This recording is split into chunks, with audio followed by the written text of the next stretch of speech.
Waiting is one of the hardest things God asks us to do. We live in a world where everything moves fast. Instant answers, instant results, instant gratification. But God doesn't operate on our timeline, and when He tells us to wait, it can feel like silence, rejection, or even punishment. Maybe you've been praying for something, an open door, a breakthrough, a relationship to heal, or a dream to finally happen. But nothing is changing. You're asking, God, why aren't you answering? But what if I told you that waiting isn't wasted time? That God is doing more in your waiting season than you can see? If you're stuck in a season of waiting, don't miss this, because God hasn't forgotten you. He's preparing you. Step 1. Remember that God's timing is perfect. When we're waiting, it's easy to feel like God is late. But God is never late. He's never early. He's always right on time. Think about Joseph. God gave him a dream of greatness, but then he was betrayed, sold into slavery, and thrown into prison. For 13 years it looked like God had forgotten him. But in one single moment, Joseph went from prisoner to ruler over Egypt. If God had promoted him earlier, he wouldn't have been ready. The waiting wasn't a delay, it was preparation. God sees the full picture. He knows what you're not ready for yet.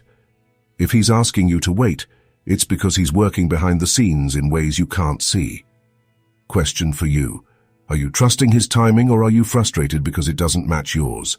Drop a comment. How has God asked you to wait? Step 2. Use the waiting season to grow. Waiting isn't about sitting around doing nothing. It's a time to prepare.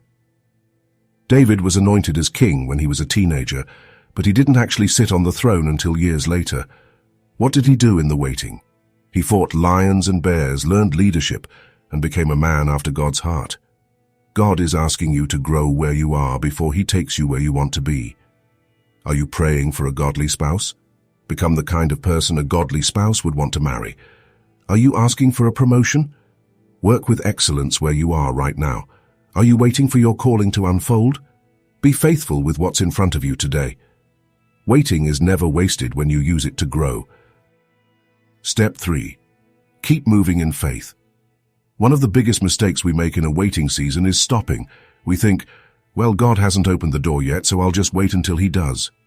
But faith isn't passive. It's active. Think about the Israelites standing at the edge of the Red Sea. God told them to move forward, but the water was still in front of them.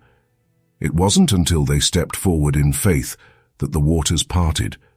Maybe God is waiting on you to move.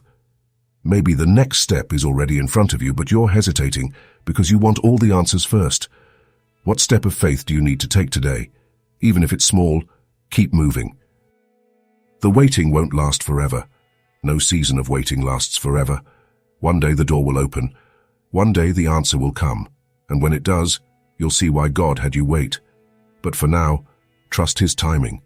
Grow in the waiting. Keep moving in faith. If this spoke to you, drop an amen in the comments. Let's stand together in faith. And if you know someone who's struggling in a waiting season, share this with them. God isn't punishing you. He's preparing you. And when the time is right, nothing can stop what He has planned for you. Don't forget to subscribe. More biblical wisdom is coming your way. Stay strong. Stay faithful. God is moving, even in the waiting.